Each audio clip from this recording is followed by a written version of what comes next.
Welcome, everybody. Thank you for joining. This is part three of a three-part series. If you've missed the previous parts, don't worry. You don't need to have seen those to get value from today's session, and I'll show you where you can find the recordings for the previous sessions we've done later on. So without further ado, we've only got 30 minutes for today, and there is quite a bit of content to go through. This is part of our MXDR series. I'll just bring the agenda up on screen. And just while this agenda loads, I just wanted to highlight something really quite cool. So CyberOne have recently become a member of a special organization within Microsoft. So we are now officially accredited or verified with something called the Microsoft Verified MXDR solution. What that means is that we're one of the top 100 partners globally with Microsoft in terms of providing a managed SOC or MXDR service. And that hopefully gives us some credibility to talk about these topics openly. And obviously today you're going to be hearing from myself. In terms of a quick intro about me, my name's Luke. I'm the Microsoft Practice Director at CyberOne, and one of my responsibilities is ultimately making sure that our SOC service delivers value to our customers. So that's why you've got me talking you through these topics today. So the first area that I wanted to touch on was just around some ideas behind how you might want to benchmark MSSPs. Of course, we at CyberOne are an MSSP, so take these with a pinch of salt. But this is my view, the unbiased view as best I can of one of the ways you could go about scoring different providers. So what I would say is a good place to start, and this could be whether you're using an RFP process to identify who your likely providers will be, or whether you're doing it via a different route. But you should be looking to score based on sort of a percentage weighting against these three categories. One of them being what I'm calling critical capabilities, which is really the core elements you would expect to receive as part of a managed SOC service. In the middle there, we've got operational excellence, and on the end, trust and governance. I'll talk through the sub-items within these three sort of categories over the next couple of slides. But the idea is I want to give you a steer on how you can score competitors against each other in an equal kind of fair manner. So in terms of critical capabilities, we've got things like detection engineering, threat intelligence. What is the kind of false positive ratios or the signal to noise ratio? Are they aligned to MITRE ATT&CK? What's the frequency of the type of content that they will update? So that could be custom rules, custom playbooks, custom dashboards, those kind of things. Each of these is very important, and these should be a specific criteria that you're looking for. If we take proactive threat hunting, for example, you want to make sure that the service that you're receiving has a level of proactivity in it. There are a lot of providers out there who will offer a responsive service. In our view, that's kind of the baseline, right? That's the bare minimum. What we'd want to see is something that is proactive. By that, I mean something that is trying to identify threats before they actually become real problems within your environment. So proactive threat hunting is, of course, one of the ways to achieve that. Some other items to consider would be specifically on the response side of the equation. So on the left, you have detection. On the right, you have response. So things like the mean time to respond, very important.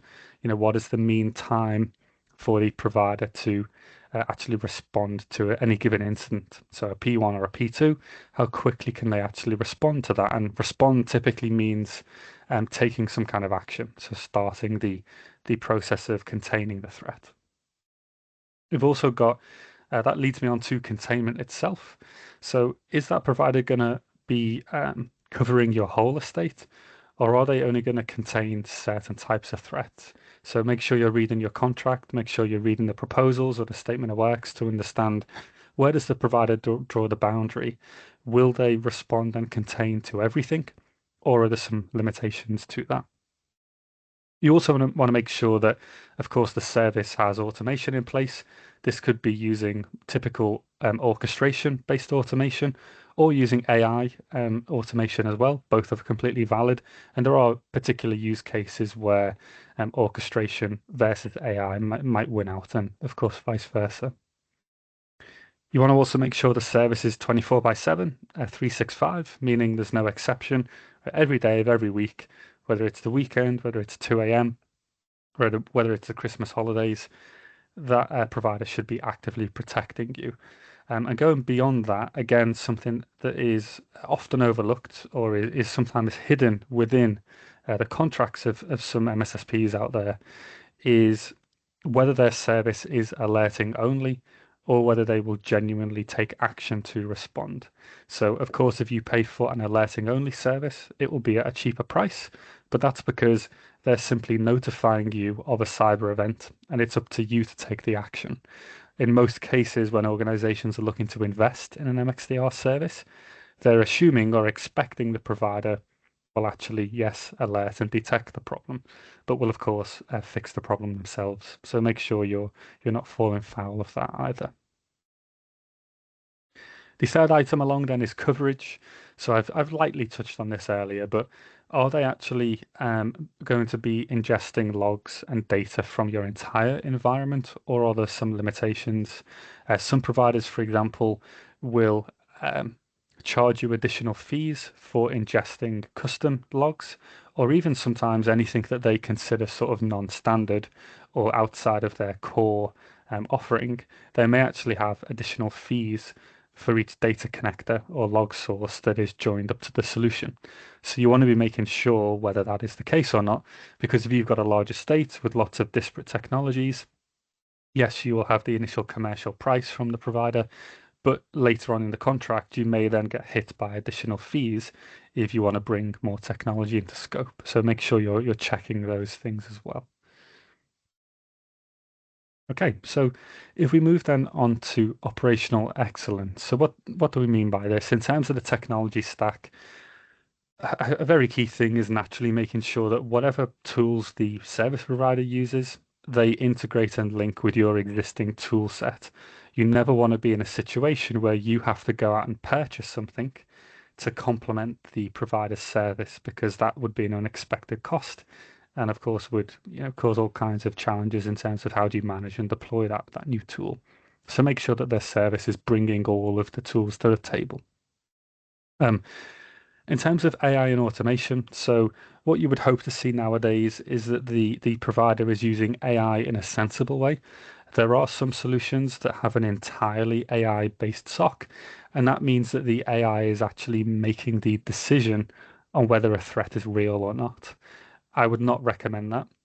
You're always going to want a level of human intervention or human oversight. So in our case, what we make sure is that every single decision in our SOC is made by a human. Um, we want to avoid AI being the decision maker. Okay, that it's just not sophisticated enough to deal with cyber threats in that way at this time. You also might want to consider, will the service provider do any custom integrations for you? Again, will that be free of charge? Will there be an additional fee? In some cases, yes, in some cases, no. Again, something that you're going to want to at least understand before you sign on the dotted line. In terms of transparency, so very important, how do you prove that the service you're paying for is delivering value? You may need to report that up to the board. How do you evidence that internally? So you should be getting at least some kind of monthly service review, maybe a QBR of some kind. You also may be able to get an export of the rules and playbooks that the provider is operating within the SOC, and that actually will give you a kind of technical validation of their service. You also sometimes will get or what you should ask for rather, is very good transparency around their SLAs, around KPIs. You want to be able to see, okay, we've contractually aligned to a certain SLA. Is the provider actually achieving that number? You're going to want something tangible that proves that to you.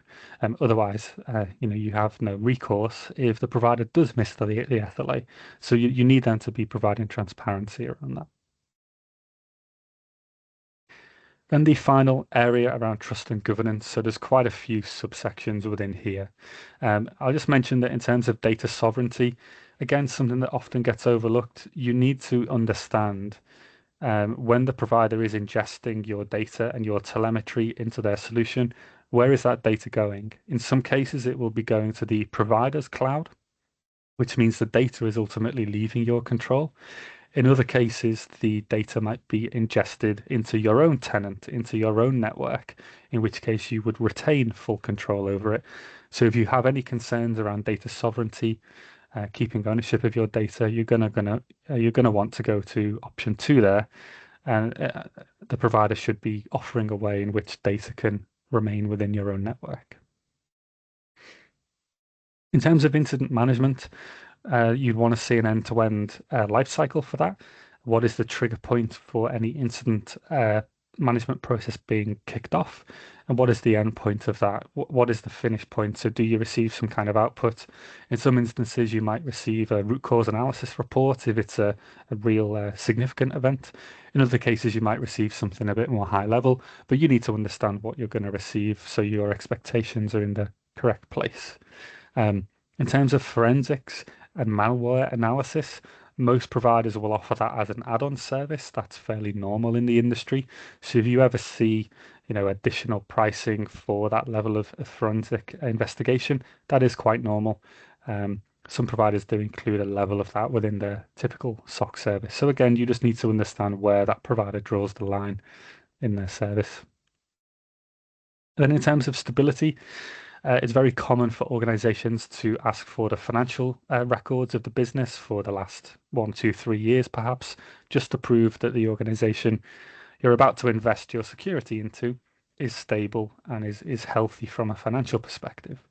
You also are going to want to understand how many SOC staff do they have, okay? Because if they say, well, we've got 5 people, that's a significant difference between a competitor who may have 20 people. Um, you're going to want to understand what kind of coverage they can provide. Okay, if they have a small SOC team, what happens if more than one of their clients has a significant incident at the same time? How is their SOC staff going to cope with that? So you need to be considering the level and also the skill, not just a number of SOC members, but also the skill. Can the provider provide a list of accreditations or certifications that each member of the SOC team holds? That'll go some way to helping you feel comfortable that they have a high quality staff on board. In terms of culture, so many providers now operate an onshore and offshore model. Some kind of hybrid approach is very, very common. So that is something that you will see when you go out to procure your service. You need to understand how that works. How do those geographically dispersed teams work together? Is it a single team? Do they operate completely separately? How do they maintain culture across the different countries that they may be located in? What happens when they're handing over incidents? Is it a warm handover? Do they use a follow the sun model? All of those things are really important. So make sure you're asking questions there as well. Another thing I would say is make sure that the provider is, if they do use offshore staff, that these are actually hired directly into the provider's main entity where the provider is headquartered. Because if they're contracting the offshore staff from a third party, they will have less recourse and less control over their own SOC team, which could be a red flag to you. And make sure there's an exit strategy in place as well. So moving on, how would you de-risk selection? So in terms of due diligence, you're going to want to perform a few things. So I've just listed out some red flags that I think you should consider. Any vague service descriptions or contracts, a contract that only guarantees alerting rather than full response and containment, a contract which doesn't specify any parameters around SLAs, and gives no way for you to have any recourse if an SLA is missed. You need to be looking for these things. Understand their staffing model. You should also expect the provider to share some kind of sample report. So I mentioned earlier the idea of a monthly service report. That should be something they can redact and share you a real world example of the kind of information you will receive every month. A critical one there is around black box or proprietary technology. So you need to understand um, exactly what tools the provider uses and whether they will give you any visibility or insight into them. If they operate an entirely proprietary technology stack, it's very likely that your data will belong to them when they start to operate your service. So you need to be very clear about that. In terms of the other things to look for before you sign on the dotted line, I'd recommend that you meet the SOC team, okay, some of the actual guys on the ground protecting you. You should meet them, interact with them, get a feel for how good their skills are. You'd want to also see some kind of demonstration of the level of customization or the rules that are created by that provider. You need to be able to differentiate if they're using out of the box rules or if they've created their own custom set as well. You should have some kind of aligned customer success manager. So meeting that person will be key. They will be or should be your champion. They should be making sure that you, as the recipient of the service, are receiving the best possible service that you can. Other things, so can they provide architecture diagrams or some kind of design diagram? Are they going to give you an idea of what the onboarding plan and the timelines for onboarding are? Also, can they evidence things like ISO 27001, other elements as well, Cyber Essentials Plus? Are they CREST certified in any way? These are things that you should be asking for. And then finally, and quite obviously, customer references. So can they provide any references for the industry that you work within? That should go a long way to give you reassurance. Okay, move on to the idea of a proof of concept. This is something that not every provider will offer, but it is always worth asking. It may just help you make a more informed decision. So the proof of concept ultimately should help the provider demonstrate that they offer a quality service. So you should be looking for a range of outcomes from this. You should be able to see directly for yourself that they can onboard you rapidly and start getting you protected in a very short amount of time. You should see that the provider is able to deploy and create custom rules or playbooks and other bespoke elements that you will benefit from. Again, you should see that they integrate with your tech stack. You should be able to validate that the way in which they operate the overall service is done to a high standard. And the best way to get a feel for that is, of course, to have a trial period or a proof of concept or something similar that gets you insight into the actual service and the nuts and bolts of it. In terms of success criteria, so the provider themselves, of course, may provide some success criteria, but you may want to bring your own items to the table. So on the right-hand side are some suggested ones. Clearly defined SLAs, clearly defined KPIs, so things like mean time to respond and mean time to contain, for example. You may also want to be able to get some kind of evidence to prove that they have performed log optimization and they've tuned the ingestion of data. The same thing for the custom rules. You may want to get an idea of their standard operating procedures. Can they provide any documentation or at least prove that they follow, well trodden paths rather than just kind of randomly responding to incidents? Do they seem to have a pattern and a process behind their methods of protecting you? Ultimately, at the end of that proof of concept, there should be the opportunity for you to provide feedback. And what you'd want to see is that the provider is taking that feedback on board and that they'd be willing to modify the service or improve it in some way if you were going to go ahead and sign the contract for a 1, 2, or 3 year term, for example. So again, proof of concept worth asking for, but it is quite rare to see in the industry, but it doesn't hurt to ask about these things. So let's assume that, yeah, you've gone ahead, you've signed on a dotted line, everything's looking good. How do you then validate that once the service is in place, um, make sure that you actually receive what you're paying for and that you're receiving ultimately something that is of value to you? So I've broken this down into three sort of tranches. So the first one is the foundational phase, days 0 to 30. And this is largely where service onboarding will happen. Now, every provider will have a variable amount of time. Some organizations can onboard you very rapidly, perhaps a week or so. Others may take the full month. There's lots of nuance there. It depends on the size and complexity of everyone's environment as well. But within that phase of work, within that first month, you should see that governance is in place. So there should be some kind of weekly check-ins. There should be perhaps some kind of road to success program that actually makes sure the onboarding is streamlined. You want to make sure that there is also something called rules of engagement agreed. This is a mutually agreed set of rules that effectively are the instruction to the SOC team on how they should operate. So it will explain things like during out of hours, you should contact person A and B. During in hours, you should contact person C and D. It should also stipulate a variety of other things. Those are just two quick examples, but rules of engagement, it makes sure that everyone is on the same page. So make sure you have those set up as soon as possible. Obviously, data onboarding, so log ingestion, data connectors, whatever you want to refer to it as, that is key. Okay, within that first onboarding period, you absolutely want to have all of your data connected up. If that starts to drag out, then your part of your environment is not being protected, because if there's no data being monitored, the provider will have no insight or visibility over that part of your environment. So you really want that all set up very quickly. If you move on from there to the next period, the next month or so, we want to see the service improving. Okay, so the foundations are in, everything's running well. We want to see the service kind of mature from this point onwards. So you'd want to, or you should expect a monthly service review and an accompanying report.